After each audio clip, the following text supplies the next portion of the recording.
Is Quran truly the sayings of God? Iqra, which means read, was the first word revealed to Prophet Muhammad the moment his mission started in the cave of Hira. Since then, revelation of Quran continued on a gradual basis, and eventually, after 23 years, which marks the end of his life, the number of words in Quran totaled 77,807.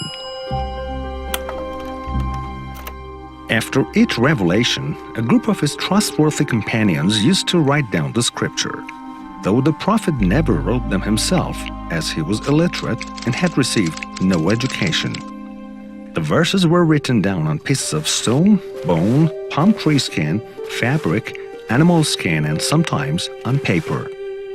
Meanwhile, a group of people would memorize the verses.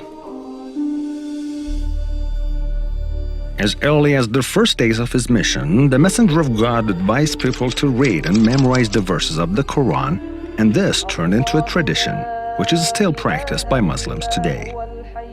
Nationwide and international Quran memorization and recitation competitions across Muslim lands show how the tradition has been kept alive throughout the history of Islam.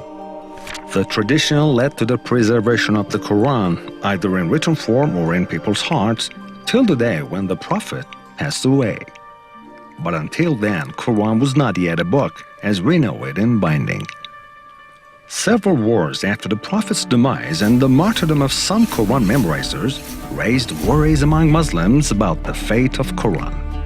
Therefore, the Caliph of the time tasked a group of experts headed by Zayd ibn Thabit, who was one of the youngest and most active memorizers and writers of the scripture, with collecting the verses into a book.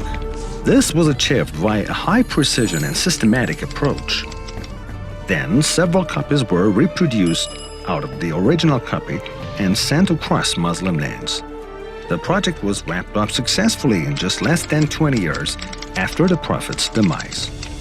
Ever since that day, millions of Quran copies have constantly been published, all being identical without a word of difference, across various sects of Islam, which unanimously agree the book to be God's words.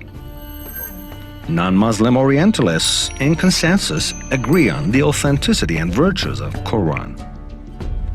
The fact that Quran remains unchanged and authentic after 14 centuries is something unprecedented throughout the history for a book. The scripture has never been edited or altered.